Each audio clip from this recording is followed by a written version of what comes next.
Hi అండి.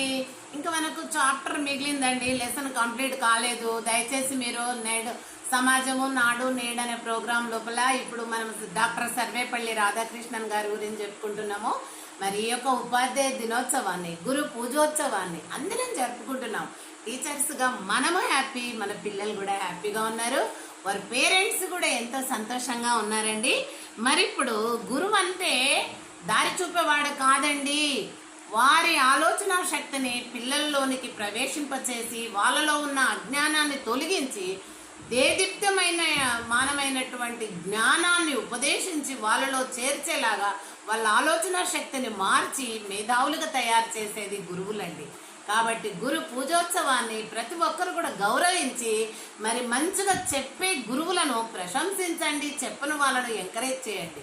కాబట్టి ఈ రకంగా సమాజం అంతా మేలుకొని ప్రతి పాఠశాల కూడా మంచి చదువులతోటి, మంచి ఉన్నత విద్యలతోని మరి మన దేశము ఉన్నత స్థాయిలో నిలబెట్టేది కూడా గురువులేనండి. కాబట్టి ఈ గురు పూజోత్సవ సందర్భంగా మరి ఇంకా 20వ సెంచరీ 20th సెంచరీ లోపల గొప్ప ఫిలాసఫర్గా గుర్తింపబడిన వ్యక్తి అంటే డాక్టర్ సర్వేపల్లి రాధాకృష్ణన్ గారండి. అదేవిధంగా మన దేశానికి 1962లో రెండవ రాష్ట్రపతిగా ఎన్నికైనాడండి.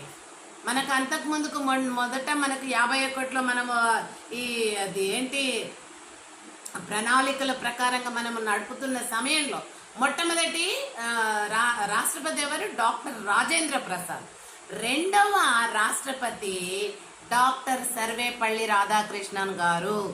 ఈయన 5 సంవత్సరాలు 1962 నుండి 1967 వరకు మనకు రాష్ట్రపతిగా ఉన్నారు. అంతకన్నా ముందు ఆయన ఉపరాష్ట్రపతిగా చేశాడు. ఉపాధ్యాయ పదవి నుండి లెక్చరర్గా, వైస్ ఛాన్సలర్గా అలా వచ్చి మరి ఉపరాష్ట్రపతిగా అయ్యాడు. ఉపరాష్ట్రపతి నుండి రాష్ట్రపతిగా కూడా మరి 5 సంవత్సరాలు బాగా చేశాడండి.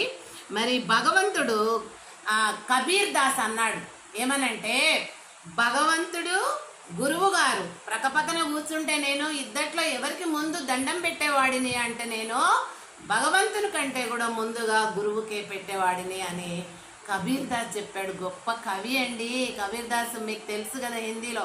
అలాగే ఈ కబీర్ దాస్ అన్నాడు అనమాట. ఎందుకన్నాడంటే అదృశ్యుడైనటువంటి భగవంతుడు మన కండ్ల ముందర లేని వానికంటే కూడా మన కండ్ల ముందు ఉన్నటువంటి గురువు గారే మనకు దైవంతో సమానం. కాబట్టి కనబడనే భగవంతుని కంటే కనబడే భగవంతుడే పూజ్యనీయుడు ఉపాధ్యాయులు అని చెప్పాడండి ఆ కబీర్ దాసు.